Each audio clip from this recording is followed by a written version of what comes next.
So ಇದು ನಿಲ್ಲುವಂಥ ಲಕ್ಷಣಗಳು ಎಲ್ಲೂ ಕೂಡ ಇಲ್ಲ ಈಗ. ಪ್ರಯತ್ನಗಳನ್ನಂತೂ ಮಾಡ್ತಾ ಇದ್ದಾರೆ. ಕೆಲವರು ಸ್ವಲ್ಪ ತಮ್ಮ ಕೋಪವನ್ನ ತಣ್ಣಗೆಗೊಳಿಸ್ಕೊಂಡಿದ್ದಾರೆ. ಆದರೆ ಮುಂದೆ ಇದಿನ್ನೂ ಕೂಡ ತಣ್ಣಗಾಗುವಂಥ ಯಾವ ಲಕ್ಷಣಗಳು ಕೂಡ ಇದ್ದಂಗಿಲ್ಲ. ಸೊ ಈಗ ಕಾಂಗ್ರೆಸ್ನಲ್ಲಿ ಬಂಡಾಯ ಬೆಂಕಿಗೆ ಕೊನೆಗೂ ತಣ್ಣೀರನ್ನ ಹಾಕುವಂತ ಕೆಲಸ ಆಯ್ತಾ ಆಗಲಿಲ್ಲ. ಇಂಡಿ ಶಾಸಕ ಯಶವಂತರಾಯಗೌಡ ರಾಜೀನಾಮೆಯನ್ನ ವಾಪಸ್ ಪಡ್ಕೊಳ್ತಾ ಇದ್ದಾರೆ.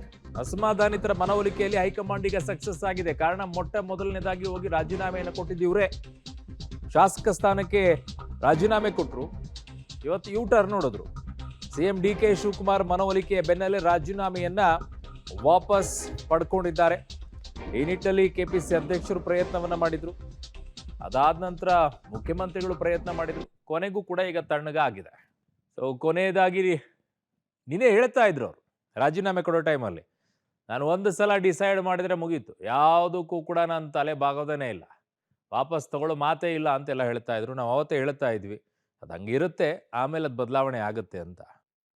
ಕಾಂಗ್ರೆಸ್ ಪಕ್ಷ ಎಲ್ರಿಗೂ ಸಹ ಟಿಕೆಟ್ ಕೊಟ್ಟಿರ್ತದ್ದು. ಕಾಂಗ್ರೆಸ್ ಪಕ್ಷ ಎಲ್ಲವನ್ನೂ ಸಹ ಗಣನೆಗೆ ತೆಗೆದುಕೊಂಡು ತೀರ್ಮಾನ ತೆಗೆದುಕೊಂಡಿರ್ತಾರೆ. ಕಾರಣಗಳು ಇರ್ಬೋದು, ಹಿಂದೆ ಇರ್ಬೋದು. ಬಹಳ ಮೂಲವಾದ ಕಾರಣ ಇದು, ನಾವು ಸಾಮಾಜಿಕ ನ್ಯಾಯ, ಅವಕಾಶ ಸಿಕ್ಕದೇ ಇರೋರಿಗೆ ಅವಕಾಶ, ವಂಚಿತರಿಗೆ ಅವಕಾಶ ಮಾಡಿಕೊಡ್ಬೇಕು ಅನ್ನೋ ಮೂಲ ಉದ್ದೇಶದಿಂದ ಬಹುಶಃ ರಾಹುಲ್ ಗಾಂಧಿ ಅವರಿಗೆ ನಾವು ಧನ್ಯವಾದಗಳು ಹೇಳಬೇಕಾಗುತ್ತೆ. ಅತಿ ಹೆಚ್ಚಿನ SC ST OBC ಮೈನಾರಿಟಿಗಳಿಗೆ ಅವಕಾಶ ಮಾಡಿಕೊಟ್ಟಿದ್ದಾರೆ. ನಾವು ರಾಹುಲ್ ಗಾಂಧಿ ಅವ್ರಿಗೆ ಧನ್ಯವಾದ ಹೇಳಬೇಕಾಗುತ್ತೆ.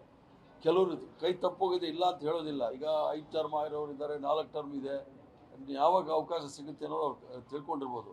ಬಟ್ ಪಕ್ಷ ಭಾಳ ಮುಖ್ಯ. ಆದ್ದರಿಂದ ಪಕ್ಷದ ತೀರ್ಮಾನ ತೆಗೆದುಕೊಂಡಾಗ ಕೆಲವು ಬೇಸರಗಳಾಗುತ್ತೆ.